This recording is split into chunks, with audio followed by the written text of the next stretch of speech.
This is part 9 of the Melbourne Cup preview for 2020. We're going to take a quick look at deeper at the win of Dashing Willoughby. Like I said, in the Buckhound, we've already covered the top 3 rated contenders in detail: Sir Dragonet, Tiger Moth and Astron. This is the 4th top rated. We've got it rated at $10. Goes around $81 to win, $21 a place. So it's a big value contender in the race for us. As I said, the run we're going to go on is this run back at Newmarket where it won the Buckhound. I'm just going to show you a replay of that race first. This is it here where it goes out to the lead in the Buckhound. This is highly impressive this day at Newmarket. It won the Henry II on the back of this with cross counter back in 3rd, as I mentioned in the last video. But the way it wins the Buckhound here is highly impressive. On the front end, this is probably a new peak for it as well, I've worked out. It was tried in Magna Grecia's 2000 Guineas at its 3rd career start as a 3-year-old. This is the middle of its 4-year-old season, being by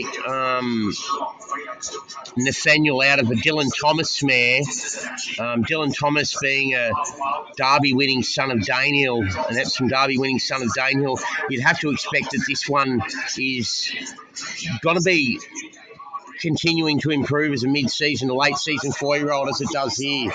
Stays on strong. They come at it here on the front end, just starts to wander about close home and shift out in deep stretch, roll out a bit, but clearly superior through the line as Secret Admirer, the benchmark, comes at it in 2nd. This is the one that comes at it in 2nd. Repel sees. Starts to roll out. But, yeah, straightened and clearly superior, holding it through the line. It's interesting to see it after the line too. Ears pricked, pulling it up past the line. Done the job well. Got no issue, will stay a strong 32.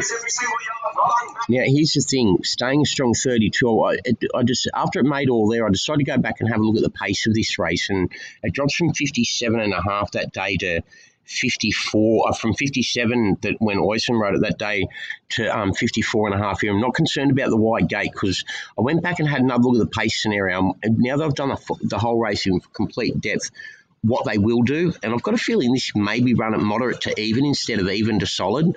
So a pace rating, you've heard me talk about pace ratings before of 1, 2, 3, 4, 5, 1 being slow, 2 being moderate, 3 being even, 4 being solid, and 5 being fast. So I've got a feeling for 3,200 metre staying contest, this may be even to, moderate to even now, not even to solid. And if that's the case, this one should be able to cross and get some sort of trip on the front end, especially with this strip Michael Walker up. 54.5 kilos, dropping 2.5 into this. Off that win, the form out of it stacks up strongly.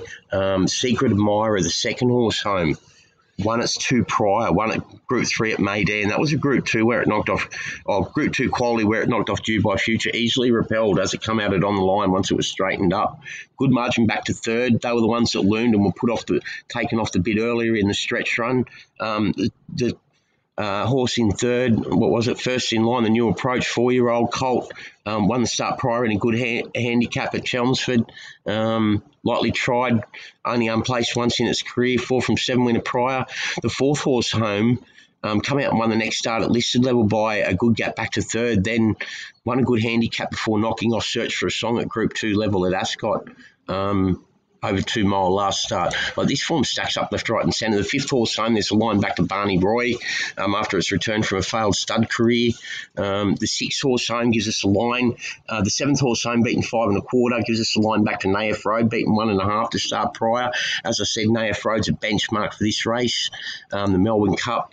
So the form just stacks up left, right and centre, dropping from 57 to 54.5. If they do overplay the speed factor in the race and it does get to the front and cross without having to work too hard early, it's bred to get the trip strongly top and bottom, especially Nathaniel being a son of Galileo out of a Silver Hawk mare. His progeny staying the trip. Nable's won an arc earlier in her career. She stays a trip. All Nathaniel's best progeny are Oaks and Derby types.